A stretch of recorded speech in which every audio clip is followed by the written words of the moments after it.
2017 साल 16 सालमा तपाईको 2.5-3 मन जुटमा 1 तोला सुन आउँथ्यो। मेरो 76 वर्षको उमेरमा मैले जुटबाट काम गरेको चाहिँ नि करिब 65 वर्ष भइसक्यो। मैले 17 सालमा काम सुरु गरेँ, जुटमै हो। हालांकि जुटको साथमा धान पनि हुन्थ्यो, तोरी पनि हुन्थ्यो, तर मुख्य जुट नै हो। र त्यसपछि 2038 सालमा हामीले जुट उद्योग स्थापना गर्यौं। त्यसपछि चाहिँ अर्को जुट उद्योग फेरि स्थापना गर्यौं 2056 सालमा। त्यो अहिले सञ्चालित छ, चालु छ। सुनको दाम थियो 40 किलोको दाम 18-20 रुपियाँको दाम थियो। त्यो समयमा जुट यहाँ खेती हुन्थ्यो, बिहारमा पनि बहुत हुन्थ्यो, बङ्गालमा हुन्थ्यो। त्यही सेरोफेरोमा हाम्रो देश यो एरिया परेकोले यहाँ पनि जुटको खेती हुन्थ्यो र त्यसको फाइदा पनि दुनियाँभरिको थियो।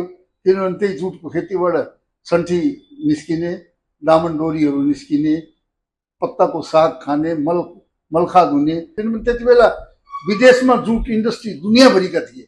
युकेमा, जर्मनीमा, तपाईको अफ्रिकामा, सबै चाहिँ जापानमा जुट मिलहरू त्यहाँ थिए।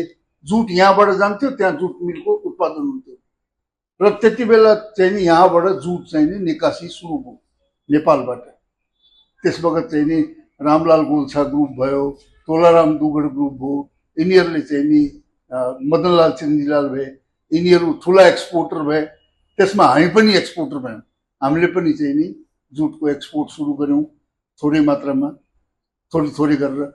त धेरै एक्सपोर्टरहरू दुनियाँभरिका जन्मे। त्यसको एक्सपोर्ट गर्दाखेरि 2 पैसा कमाइ पनि थियो र सबैले पैसा पनि कमाए।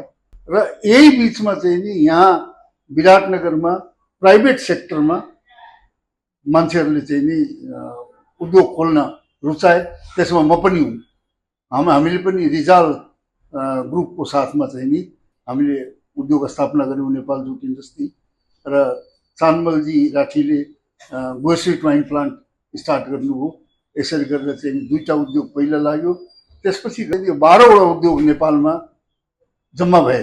विराटनगर रघुपतिलाई लिएर टोटल 12 उद्योग स्थापना भइसके। तर आज दुर्भाग्यले चाहिँ नि 5वटा उद्योग मात्रै चल्दैछ। त्यो चाहिँ नि त्यति बेला चाहिँ नि यहाँबाट जुन हाम्रो जुट जान्थ्यो, त त्यो जुटको बुकिङको लागि त्यहाँ पानीका जहाजहरूबाट जान्थ्यो। 1-1 महिना लाग्थ्यो माल पुग्न। त जहाजको चाहिँ नि जहाजको बहुत कमी थियो, बुकिङ नै नलिने। त्यस्तो अवस्थामा चाहिँ नि त्यति बेला सरकारले 2टा जहाज अब भाडामै लिएको हो कि के गरेको या किनेकै हो हामीलाई थाहा छैन।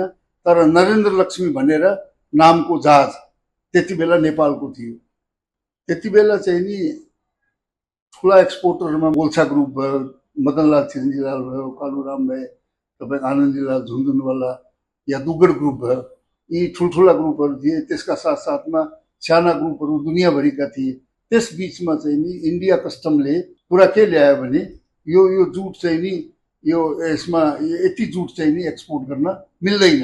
त्यसलाई चाहिँ नि एउटा कोटा निर्धारण गरियो र चाहिँ नि त्यसलाई एउटा 8-9 हजार बेल महिनामा यति मात्रै यहाँभन्दा बढी एक्सपोर्ट गर्न नपाउने भन्ने व्यवस्था गरेपछि त्यो चाहिँ नि 8-9 हजार बेल चाहिँ नि कसलाई दिने त एक्सपोर्ट गर्न पर्मिसन। त्यसको लागि चाहिँ नि एउटा व्यवस्था बनाइएको थियो। त्यो व्यवस्था चाहिँ नि इन्डिया कस्टमकै सहकार्यमा चाहिँ त्यो बनाएको व्यवस्था थियो।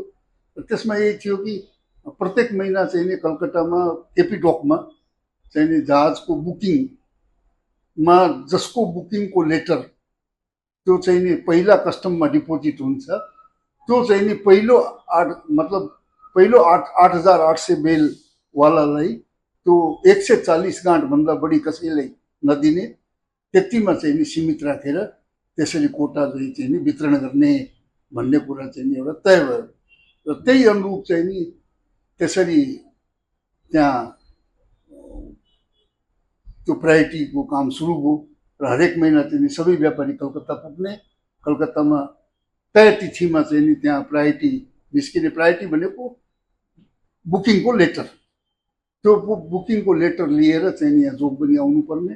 यहाँ आएर जोगबनीमा चाहिँ नि त्यहाँ कस्टममा चाहिँ दर्ता गराउनु पर्ने। अनि त्यहाँ चाहिँ दर्ता गराएपछि जो पहिला चाहिँ नि 8,800 140 का दरले जतिजनाको नाम कम्प्लिट हुन्थ्यो ती चाहिँ नि रोक्का भएर त्यतिलाई चाहिँ नि एक्सपोर्ट गर्ने पर्मिसन दिने भन्ने व्यवस्था भएकोले त्यति बेला चाहिँ नि जम्मा 3 पटक चाहिँ नि यो यो प्रायोरिटीको काम भयो, बुकिङ गर्ने काम भयो। 3 पटकमा पनि पहिलो पटक सामान्य ढङ्गबाट मान्छे ल्याए, दोस्रो पटक कोही गाडीबाट, कोही ट्रेनबाट, कोही सर्टकट बाटो अपनाएर छिटो छिटो जोग पनि पुग्ने सोच बनाए। त्यसपछि तेस्रो पटकमा चाहिँ नि प्लेन पनि चार्टर भएर आए। यो जुटलाई चाहिँ नि थारू राजवंशी जो कृषकहरू छन् नि तिनीहरूले यसलाई सनपाट भन्छन्। जुटलाई, पटुवालाई सनपाट भनेको, सन भनेको सुनको सरह, त्यो काम गर्थ्यो त्यसले त्यति बेला।